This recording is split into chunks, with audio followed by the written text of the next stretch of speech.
Nothing will go on record. The governments also. Mr. Sibal, not Kapil Sibal's speech will go on record now. Please. मैं आपका और अपनी party का आभारी हूँ कि आज इस बजट पे जो चर्चा हो रही है मुझे उस पे बोलने का मौका मिला। Madam,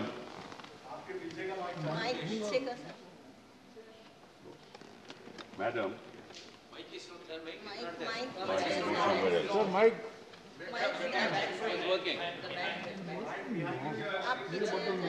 Madam, when I was going through the budget speech, so may I just go back and then sort of maybe hopefully... you can come, son. Oh, I'll come in front. Sorry. This one. This one? Yes. Madam, when I was going through the budget speech, I was actually taken in by the key words that you used throughout the speech. Digital, green, climate, Atmanirbhar, made in India, capital expenditure, ease of doing business, tax revenues, GST collection, futuristic economy driven by technology, clean fuel, smart cities. But there were certain words which are missing. What were those? Unemployment, poverty, food security, informal sector, migrants, daily wages, health for all, welfare, social protection, women, youth. Now I ask myself, who is this budget for? Is it for that 1 or 2% of the people at the top who buy all the airports and all the ports? Or is it for, and what's the responsibility of any government and the finance minister? The responsibility is to take care of the people at the bottom of the pyramid. वित्त मंत्री जी, जब आप किसी परिंदे को उड़ते देखते हैं तो वो आसमान पे नहीं देखता। कभी देखा आपने कि परिंदा आसमान की तरफ देख रहा है? और जो पशु, जो जानवर जो नीचे जमीन पे हैं, कभी उनको देखा है कि वो आसमान की तरफ देख रहा है? कभी नहीं देखा ना? क्यों? क्योंकि असलियत जमीन पे होता है। आप लोग आसमान की तरफ देखते हो, फेंकते हो, सपने फेंकते हो, सपने दिखाते हो। जमीन को देखिए, हिंदुस्तान की जनता के हालात को देखिए। जो एक महिला वो ये सोचती होगी कि मेरा कल क्या होने वाला है, उसके बारे में तो आपने सोचा ही नहीं। हम बात करते हैं, शुरुआत करते हैं अनएम्प्लॉयमेंट की। मैं ज्यादा आंकड़ों में नहीं जाऊंगा because you can juggle data but you cannot juggle facts. तो थोड़ा मैं अनएम्प्लॉयमेंट के बारे में आपको कुछ बताता हूं। पहली बात तो यह है कि आप अगर यूथ अनएम्प्लॉयमेंट की बात करें, so World Bank data 2019 says that India had a level of unemployment of 23% amongst the youth. 23%. China unemployment rate in neighboring countries 2020, data by the Center for Economic Data and Analysis based on ILO database, China had an unemployment of 5%, Bangladesh 5.3%, Pakistan 4.65%, Sri Lanka 4.84%, and India 7.11%. This is where we are. This is your shining India, whatever. Now, you have said that I have increased the capital expenditure by 2 lakh crore. That's what you say, to 7.5 lakh crores. So, जो 2 lakh crore है, that is for the purposes of building infrastructure. But आपने कभी देखा कि जो unemployment है वो कहाँ है? आज के दिन अनएम्प्लॉयमेंट कहाँ है? मैं आपको बताता हूं, शायद आप भूल गए होंगे। इंडस्ट्री वाइज जॉब लॉसेस आपको बताता हूं। Manufacturing 9.8 million loss of jobs. Hotel and tourism 5 million. Education 4 million. Overall services sector 1.8 million. Fall in central government employment 3.32 million. In 2012-13, it's now 3.31 million. Employment in railways 1.27 million. ये तो आपकी unemployment के sector हैं। तो अगर आप सड़कें बनाओगे तो वो इन सेक्टर्स का क्या होगा? होटल और टूरिज्म का क्या होगा? एमएसएमई सेक्टर का क्या होगा? एजुकेशन का क्या होगा? ओवरऑल सर्विसेज सेक्टर का क्या होगा? तो when you have to deal with unemployment, you have to do it sector wise. You have to give them relief sector wise. जो आपके सड़कों में जो लोग लेबर आती है वो मोस्टली अनस्किल्ड रहती है। अच्छी बात है कि आपने 2 लाख करोड़ दिया है, उसमें से 1 लाख करोड़ तो आपने लोन दिया है स्टेट्स को, केवल लोन, वो भी 50 साल इंटरेस्ट फ्री लोन। इसका मतलब क्या होगा कि वो पहले तो आप तय करेंगे कि स्टेट को जाएगा, वो ये भी मालूम है कि किन किन स्टेटों को मिलेगा। फिर कई स्टेट चाहेंगे ही नहीं कि आपसे लोन ले, क्योंकि वो टाइड अप रहेगा, क्योंकि अगर वो कोई भी प्रोजेक्ट डालेंगे तो आपकी अनुमति चाहिए। तो ऐसे बजट नहीं बनने चाहते। कल मेरे चिदम्बरम साहब ने 3 W's की बात की थी। अभी हम वेल्थ की बात करते हैं, because I believe that this particular budget has no vision, no real long-term plan. And let me explain something to you, and through you, hopefully the people of India are listening. Anywhere in the world, wealth is created in universities. Wealth is never created by industry. Industry uses the ideas and the innovations that come through young people in the universities and then turn them into goods and services. So if you give benefits to industry, it's not going to create wealth. It is going to create wealth for those individuals, but the real wealth of the nation will be created in the university system. And let me tell you that, and you'd be really shocked. And the other real wealth created will be on the basis of research and development. What kind of investment do you make in research and development? I'll give you some very interesting figures. That's why countries like America are wealthy, and that's why countries like India are where we are. The R&D percentage of GDP, and I'll not go into that, the US spends, mark the figure, $606 billion every year on R&D. What is our expenditure? And this is on PPP terms. Our expenditure is 47 billion. How is this country going to progress? China spends $514 billion on R&D. Countries like Japan spend 172, and they've got much smaller populations, $172 billion. Germany, $131 billion. France, $63 billion. Now, unless you put money in R&D, how will you create wealth? Unless you give your students the freedom, not the kind of freedom that we have seen in JNU, but the freedom to think, to converse, to have the freedom to decide on what to do, to bring about new ideas. If you go to any university in the United States, most of the universities are funded by the government. And in fact, there are businesses who have built campuses in the university system through their investment, aided by government. Now, if you don't give freedom in education, if you don't do investments in research, you're not going to create wealth in this country. And you've seen it in your 2019 budget. Look at the kind of benefits you gave to industry. Reducing the tax to 25%, then to 15%. The total tax now for new industry is 17% if you set up a new industry. No? they are not going to create wealth for the country.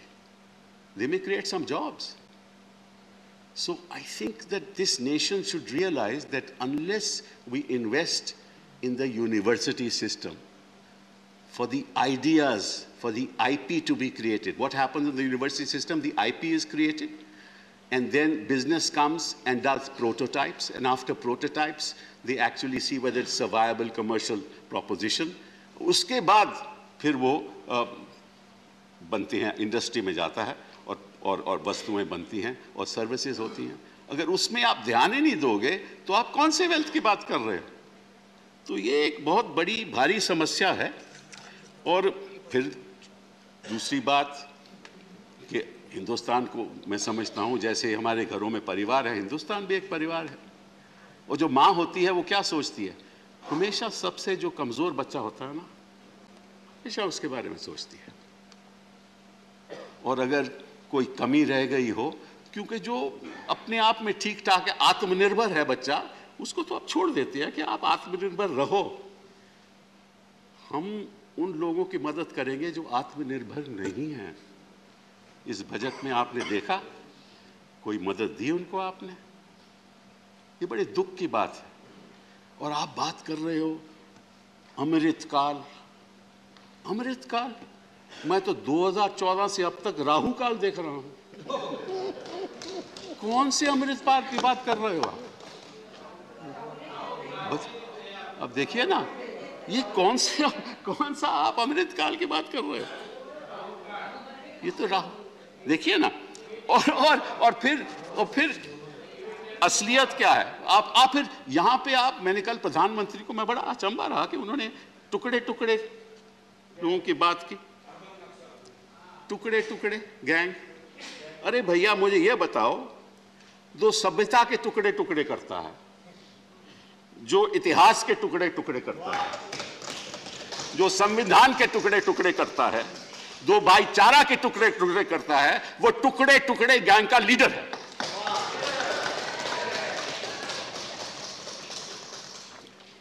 तीसरी बात, आपने ये जो petrol पे जो अपनी excise duty लगा रखी है इतने सालों में, और आज भी लागू हुआ है, डीजल पे एक्साइज ड्यूटी लगा रखी है। मैं आपके द्वारा, आपके माध्यम से जनता को ये बताना चाहता हूँ कि 2014 में पेट्रोल का जो कीमत था पर लीटर वो 71 रुपया था, और जनवरी 2022 में वो 95 रुपये है। सेंट्रल एक्साइज जो हमने लागू की 2014 में वो 9.20 पर लीटर, 9.20 रुपये पर लीटर, और आपने 27 रुपये कर दिया उस पर एक्साइज। कितनी बढ़ोतरी हुई? 203%, 203%। डीजल पे 55 रुपये उसका दाम था पर लीटर, उस पे एक्साइज थी 3.46। आज दाम है 86 रुपये, उस पे एक्साइज है 21 रुपये, और उसकी जो बढ़ोतरी है वो 530% है। 530% बढ़ोतरी। और मैं सोच रहा था, क्योंकि आजकल यहां औरंगजेब की बात बड़ी होती है, तो मैं इतिहास को देख रहा था, और इतिहास में मुझे ये पता चला कि एक शख्स जो हमेशा, हाँ जजिया की बात हो रही है, जो अहमद शाह था, 1414 में सबसे पहले जजिया उसने लागू किया। उसके बाद अकबर आया, एम्परर अकबर आया, उसने उसको खत्म कर दिया। फिर औरंगजेब आ गया, उसने दोबारा 1679 में लागू कर दिया, और उसने ये कहा कि जो वंचित लोग हैं, जो अनएम्प्लॉयड लोग हैं, उस पर लागू नहीं होगा, जो गरीब लोग हैं उस पे लागू नहीं होगा, जो हमारी रक्षा करते हैं आर्मी के लोग, उस पे लागू नहीं होगा। ऐसा औरंगजेब ने कहा। और आप बात करते हो औरंगजेब की, ये तो औरंग से भी बदतर बात है कि आपने सब पे लागू कर दिया, वो भी 530% और 203%। तो मैं आपसे पूछना चाहता हूं कि आप किस दिशा में जा रहे हो? आपको इतना मालूम नहीं कि जो हमारा गरीब आदमी है और जो मिडिल क्लास भी है, वो जो स्कूटर पे जाता है, जब उसको 95 रुपए 100 रुपए देना पड़ता है, उसको क्या तकलीफ होती होगी। और आप बात करते हो डिजिटल इंडिया की, आप बात करते हो कनेक्टिविटी की, और जहां तक एजुकेशन का सवाल है, मैं कुछ और बातें आपसे सामने रखना चाहता हूं कि इस देश में कितने ऐसे लोग हैं जिनके पास सुविधाएं हैं कि वो कनेक्टिविटी के द्वारा शिक्षा प्राप्त कर सकें। कितने लोग ऐसे हैं, और मैं आंकड़े आज के दिन आपको नहीं देना चाहता, लेकिन बाय एंड लार्ज देहात में लगभग 6 या 8% लोग होंगे जो कनेक्टिविटी कर पाए। 2 साल से बच्चे स्कूल नहीं जा रहे, और आप कह रहे हो कि आप टेलीविजन चैनल्स खोल दोगे, प्रोग्राम बना दोगे। अरे किस झोंपड़ी में टेलीविजन लगेगा, और कहां वो ये सब लेसन्स लगाएंगे, आपको मालूम है? आपका पहले तो मैं वित्त मंत्री जी आपसे कहूंगा कि मेरी एक गुजारिश है, आपकी पार्टी कहेंगे आपको जरा एक इलेक्शन लड़वा दें, फिर आपको पता चलेगा जमीनी हालात क्या है हिंदुस्तान के। और जहां तक मनरेगा सवाल है, आपने उसका देखिए 73,000 करोड़ कर दिया मनरेगा का आपके एलोकेशन, 1,10,000 करोड़ था, उसका 73,000 करोड़ कर दिया, और उसमें आपने लगभग 13,000 करोड़ अभी प्रदेशों को देना है, तो एक्चुअल एलोकेशन केवल 60,000 करोड़। तो आप किस दिशा में जा रहे हो? फिर रही स्वास्थ्य की बात, क्योंकि वही बहुत, जब तक बच्चे का एजुकेशन सही नहीं होगी, स्वास्थ्य सही नहीं होगा, तो हिंदुस्तान की जो संपत्ति है वो आप पैदा कर ही नहीं सकते। आप बच्चों पे ध्यान दो, ये बड़े बड़े लोगों हैं ना, उनको छोड़ दो, क्योंकि उनको मालूम है कैसे वेल्थ बनाना है, वो आपको भी मालूम है, उनको भी मालूम है। वो सुविधाएं उनके पास हैं, जिनके पास सुविधाएं नहीं हैं उनके बारे में सोचो। Actually, आज मैं सुबह I was reading an article by Ranganathan ji, who has been the ex-governor of the Reserve Bank of India, and he said today that look, what is lacking is gross demand shortage. Unless you put money in the hands of people and they spend, the economy will not move forward. The purchasing power. Their purchasing power has to be increased. How do you increase their purchasing power? By reducing Manrega? By not giving them any benefits. Those sectors which have been destroyed by the economy because of the pandemic, you're not at fault at that. You're not at fault at that. इसीलिए आपके प्रधानमंत्री जी को ये जो अमृत काल है उसकी बात नहीं करनी चाहिए, क्योंकि ना वो रहेंगे, ना हम रहेंगे, ना आपके रहनुमा रहेंगे, और ना नफरत के बयान रहेंगे। 2047 तक वो नफरत के बयान भी नहीं रहेंगे। तो आप जरा इस बात पे सोचिए। Let's wind up now. In 1 minute, sir. I'll not take more than 1 minute. Don't worry. So the last thing I was talking about was health sector, and I'll just give you a few figures and then I've done. In the health sector, I just want to tell you one thing, that the health expenditure in select countries in 2018, I don't have the figures after that, I'm sure the finance minister will be able to give them. हमारा जो per capita expenditure in health है वो $172 है, per capita expenditure in health, और Germany का है 771, France का 485, Italy का 853, साउथ कोरिया का 1044 पर कैपिटा, चाइना का $334। तो अगर हमारा पर कैपिटा एक्सपेंडिचर हेल्थ का इस हालात, ये जो हालात दिख रहे हैं मुझे, तो बच्चे का ना तो स्वास्थ्य ठीक होगा, ना उसकी शिक्षा ठीक होगी, तो वेल्थ आप अडानी अंबानी से बनवाइएगा। बहुत बहुत धन्यवाद। Thank you, Kapil Sibal ji. Now, Sushil Moody.